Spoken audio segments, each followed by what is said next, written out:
cursed to harden into living rock, Alpha King Alaric Montgomery had only days left before his heart petrified completely. Centuries of royal arrogance brought this 500-year spell upon his bloodline, but no one expected a banished, humiliated Omega to be the one holding his salvation in a single desperate tear.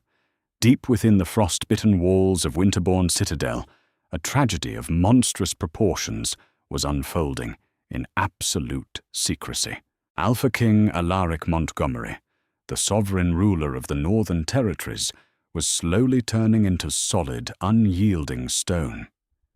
It began 3 months prior, starting at the tips of his fingers, a grey, calcified stiffness that his royal physician, Dr. Arthur Penhaligon, initially dismissed as a severe case of medieval gout. But as the greyness crept up Alaric's forearms, turning his veins into ridges of cold granite, the terrifying truth became undeniable. The 500-year-old spell had finally come to collect its due. Centuries ago, in the year 1024, Alaric's ancestor brutally betrayed a powerful enchantress named Agnes Waterhouse. Historical records, long hidden in the Vatican's secret archives, whispered that Agnes was not just a witch, but a wronged mate who cursed the Montgomery bloodline before being burned at the stake. She decreed that the final king of their line would suffer the coldness of his own heart, turning to stone unless he could find his true fated mate and earn a love utterly devoid of selfishness. For Alaric, a ruthless and proud alpha, who had spent his 30 years conquering neighboring packs and ruling with an iron fist, such a task seemed entirely impossible. Meanwhile, miles away, in the impoverished outskirts of the Riverbend pack, lived Genevieve Sinclair. Genevieve was an Omega, the lowest-ranking wolf in her pack, subjected to daily humiliations and grueling labor. Her life was a bleak canvas of endless servitude, made even more agonizing by the cruel treatment she received from her pack's Lunar Lady Catherine Sinclair.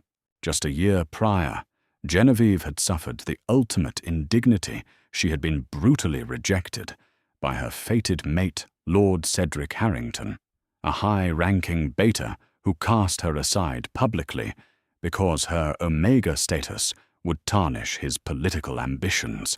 The rejection had shattered her wolf, leaving her a hollow shell who scrubbed floors and hauled firewood just to survive the freezing winters.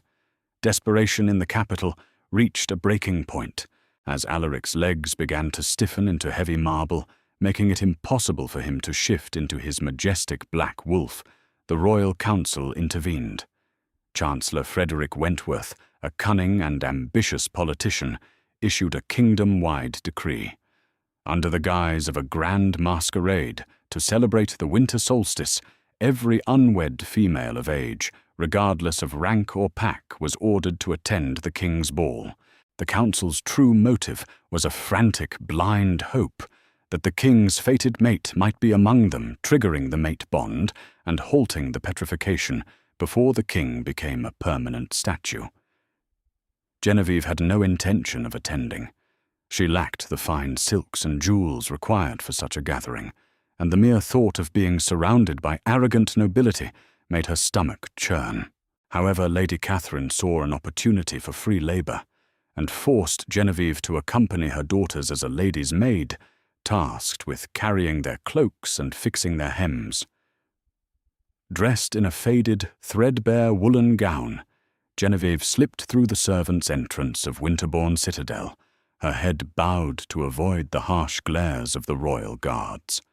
The ballroom was a dazzling spectacle of crystal chandeliers, gold-leafed pillars, and swirling dresses. From his elevated throne, King Alaric watched the crowd with growing despair. His left arm was now entirely immobilized, hidden beneath a heavy velvet cape. Every breath he took felt like inhaling crushed glass.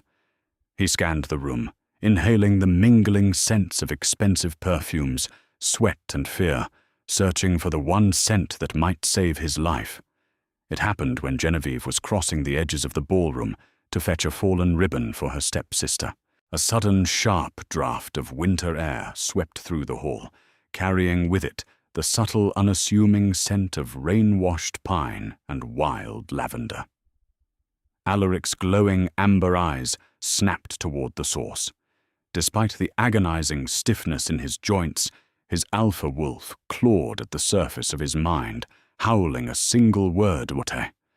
Genevieve froze. A sudden overwhelming heat rushed through her veins, a stark contrast to the hollow cold she had felt since Cedric's rejection. She looked up, her gaze locking directly with the Alpha King. The invisible tether snapped into place, pulling them together with an undeniable ancient force. Unable to control himself, Alaric stood dragging his heavy stone-like leg down the grand staircase. The music sputtered to a halt. The crowd parted like the Red Sea as the towering, terrifying king approached the trembling Omega. Genevieve's heart hammered against her ribs. Could the moon goddess be giving her a second chance? But as Alaric stood before her, taking in her patched dress, her dirt-smudged cheeks, and the clear, unmistakable scent of a low-ranking Omega, his immense pride rebelled. The whispers of the nobility hissed around them. An Omega A servant for the king. Alaric's mind raced. To accept her was to show weakness in front of a court that was already plotting his demise. Hardened by a lifetime of arrogance and terrified by his own vulnerability, Alaric made a catastrophic choice. "You are not meant for a king," Alaric sneered, his voice echoing loudly in the silent hall.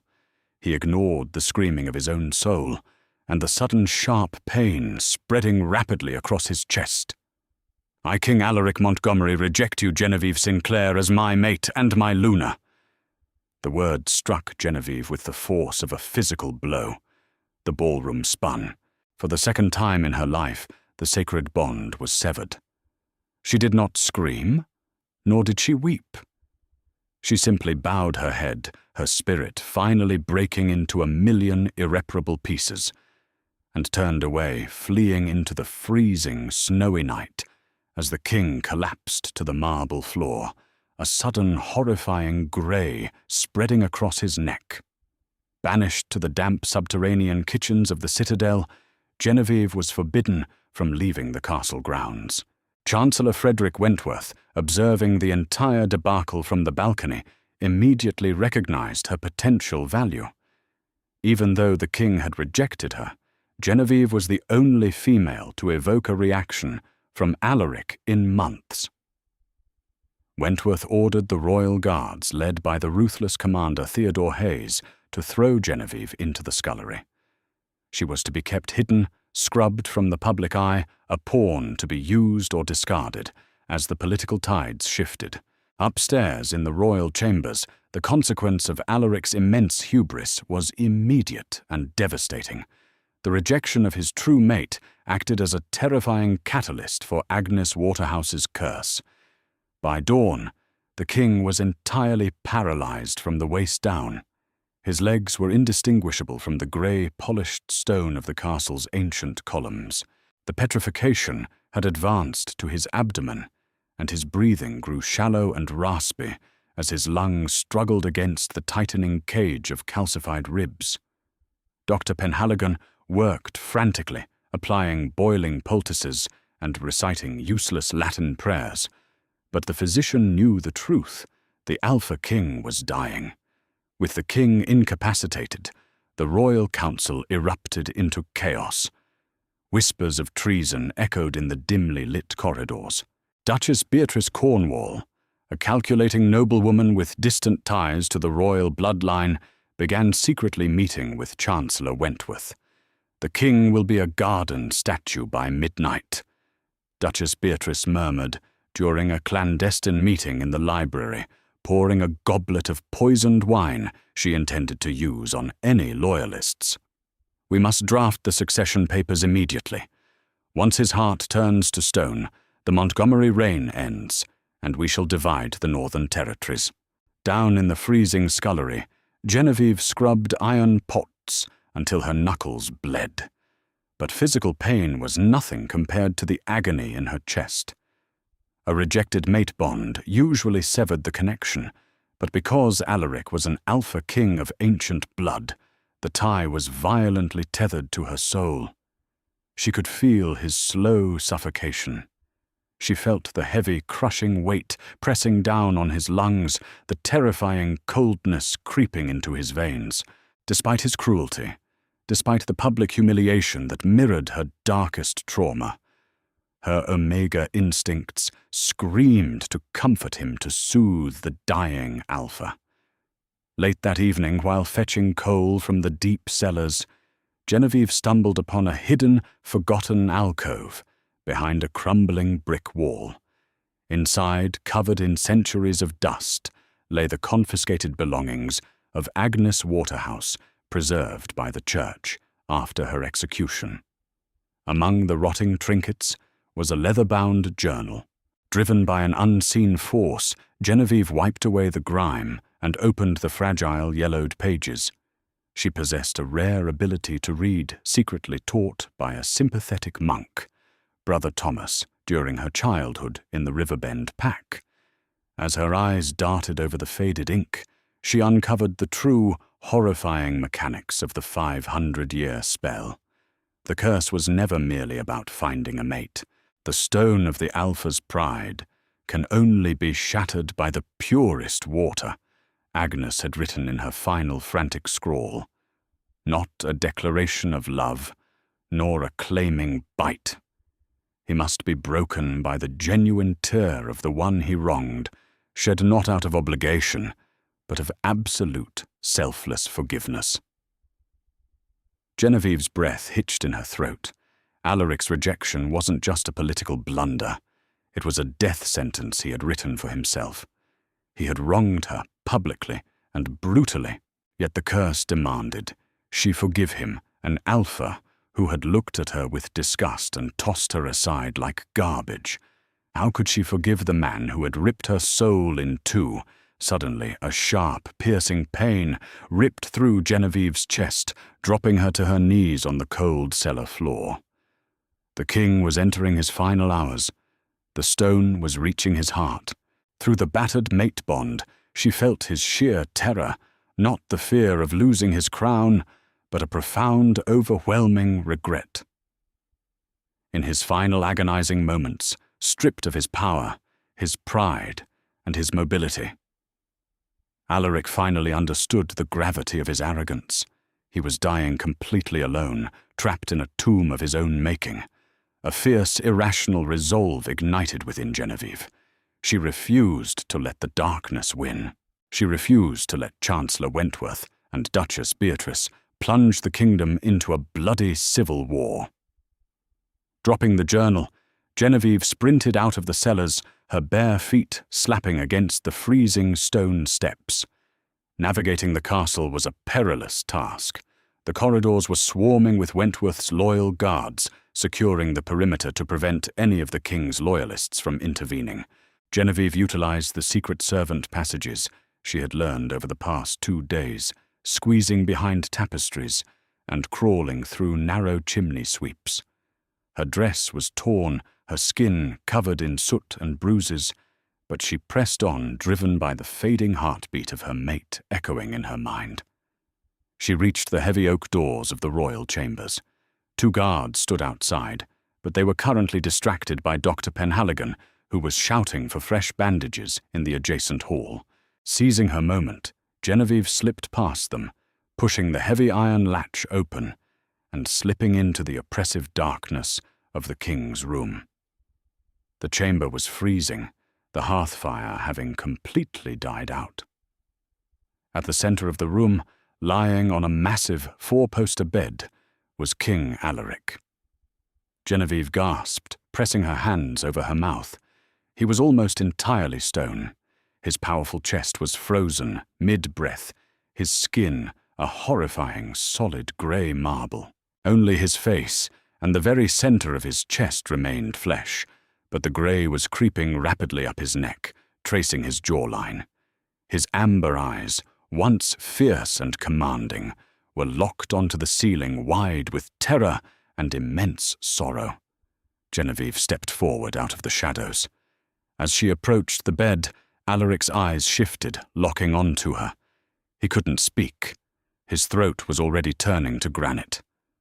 But in his eyes, Genevieve saw an ocean of pleading, desperate apology.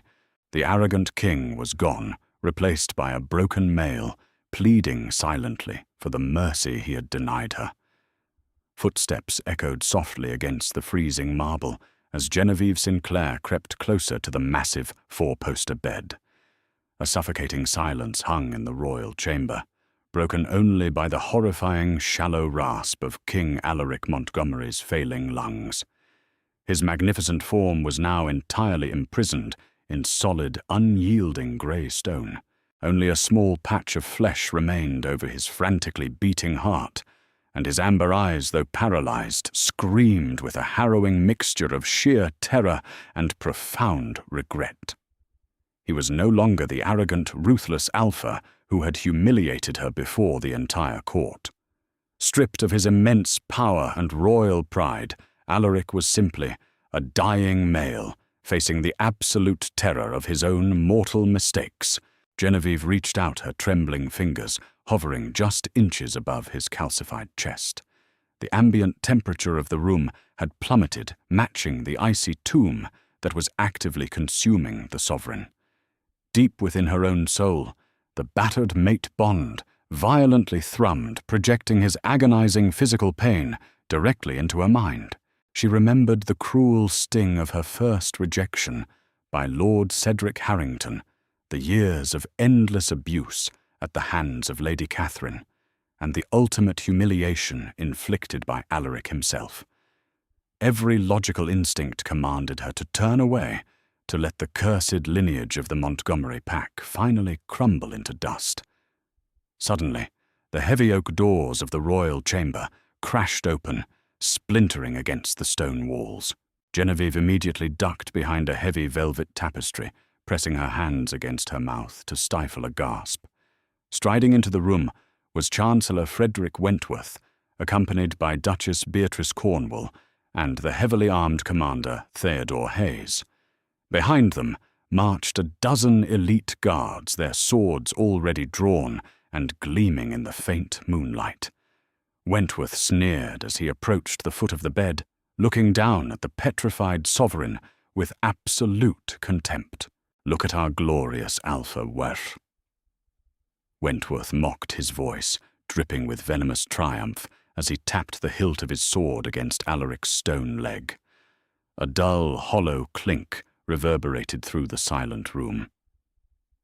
Brought low by a peasant's curse and his own staggering arrogance, the great Montgomery dynasty ends not in a blaze of battlefield glory, but as a rigid garden ornament.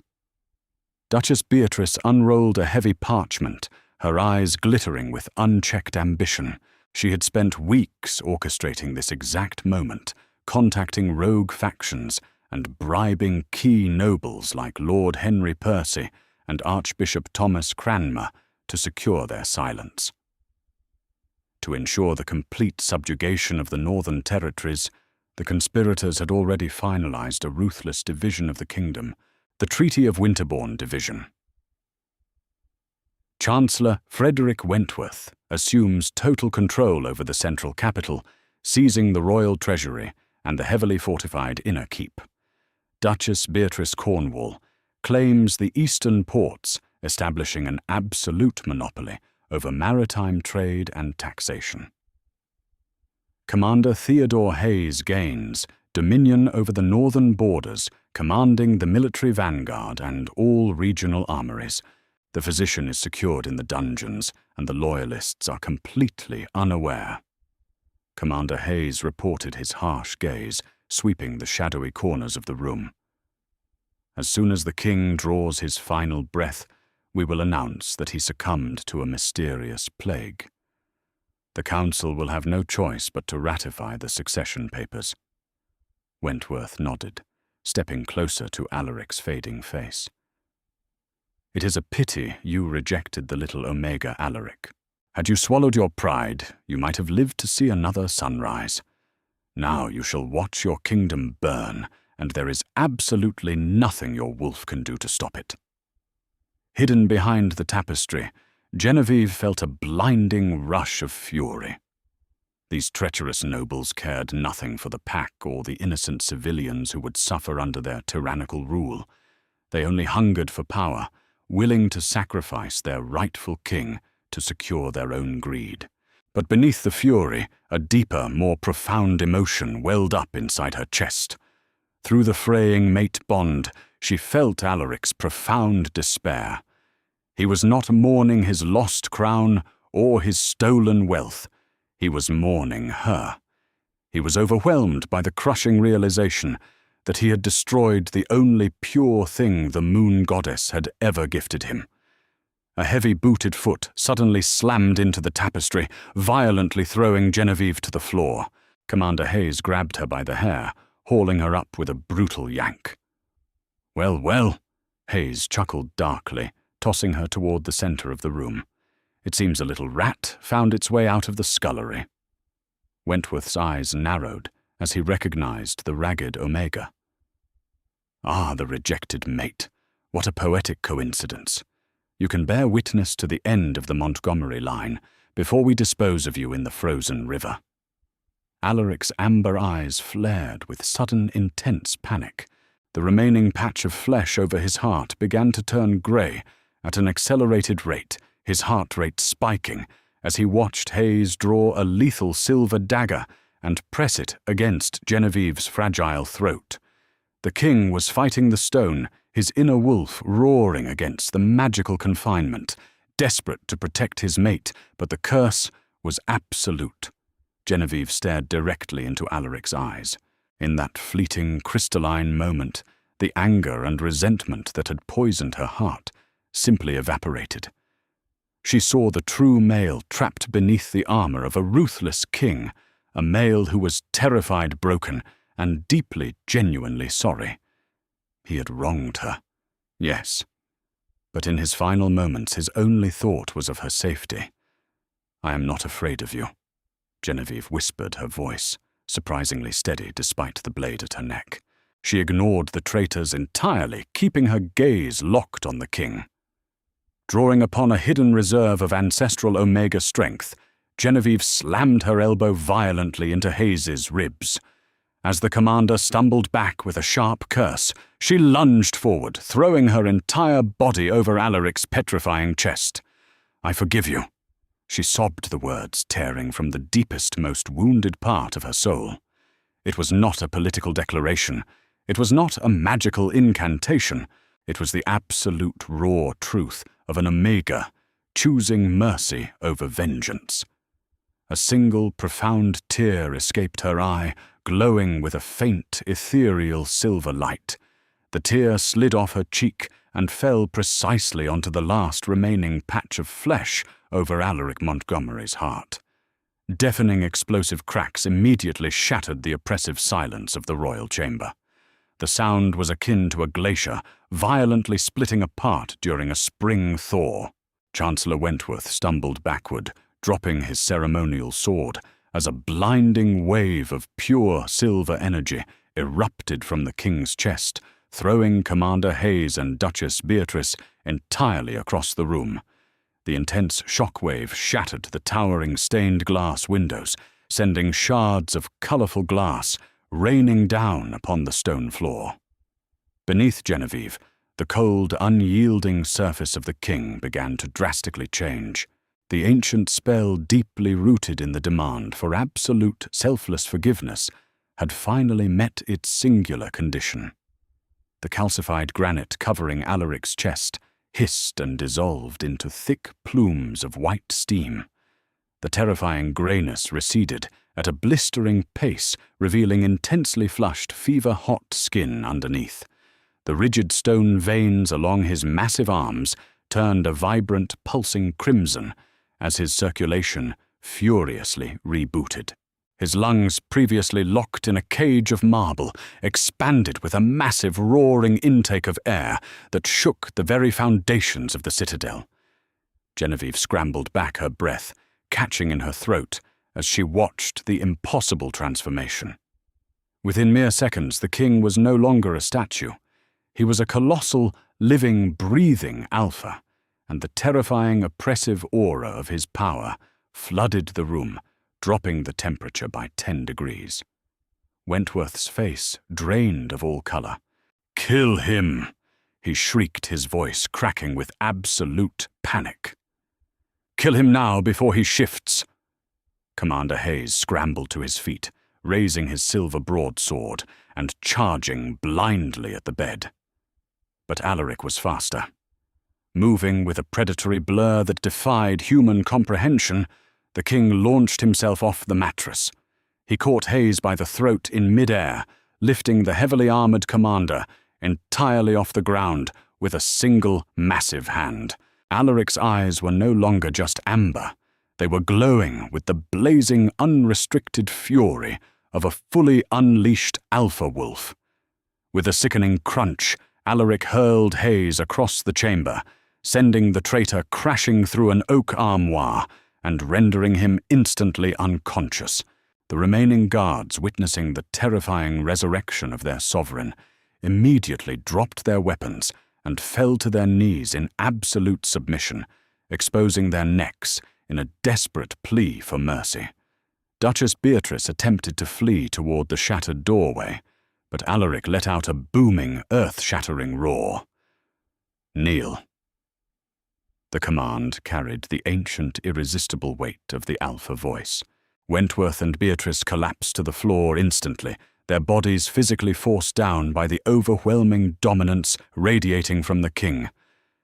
They pressed their faces against the freezing stone, weeping in terror as their grand, treasonous conspiracy instantly dissolved into ash. Alaric did not strike them down.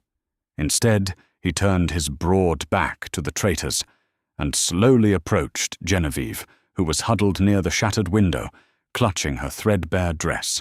The feral rage in his glowing eyes immediately softened, melting into a look of absolute, profound devotion. He dropped to his knees before her. The great, ruthless king of the northern territories, a man who had conquered entire provinces and bowed to no mortal king, bowed his head to a rejected Omega from the impoverished outskirts of the Riverbend pack. "Genevieve," Alaric rumbled, his voice thick with raw emotion and a deep, trembling rasp. "I allowed the poison of my own pride to blind me to the greatest gift the moon goddess could ever bestow. You looked past the monster I was and offered mercy when I deserved nothing but the cold grave." He gently reached out his massive, scorching hot hands, carefully cupping her tear-stained face as if she were made of fragile, spun glass. The mate bond previously, a frayed, agonizing tether of rejection, suddenly exploded to life. It wrapped around their souls, binding them together with a radiant, unbreakable warmth that chased away the last, lingering chill of the stone curse. "I was a fool." Alaric continued, tears of his own finally spilling down his rugged cheeks.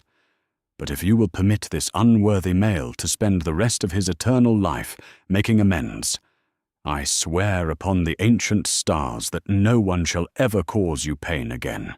To cement his vow, Alaric made 3 absolute decrees that very night: the execution of Treason Chancellor, Wentworth, Duchess Beatrice, and Commander Hayes were permanently stripped of their titles and banished to the desolate ice wastes. The elevation of the lowest. The harsh hierarchical pack laws that permitted the abuse of Omegas were immediately abolished across the entire kingdom. The claiming of the true. Luna Genevieve Sinclair was officially crowned the High Luna of the Northern Territories, her name forever etched into history as the savior of the Montgomery dynasty. When Lord Cedric Harrington and Lady Catherine Sinclair later arrived at the capital, hoping to curry favor with the newly recovered king, they were met with a terrifying sight. Sitting upon the grand obsidian throne, draped in fine velvet and wearing a crown of winter diamonds, was the very Omega they had thrown into the dirt. Beside her stood King Alaric, his hand possessively resting on the back of her throne, his eyes daring any noble in the room to challenge his fated mate. The 500-year spell of Agnes Waterhouse was finally broken, not by the might of armies or the cunning of politicians, but by the ultimate redeeming power of a single selfless tear. Can you believe the breathtaking twist that shattered the Montgomery curse, forever Genevieve's incredible journey from a rejected, humiliated Omega to the undisputed High Luna proves that true strength lies in a forgiving heart, not a hardened exterior. If this medieval werewolf romance kept you completely on the edge of your seat, smash that. Like button and share this epic tale with your pack. Don't forget to subscribe to our channel for more thrilling, dramatic werewolf stories.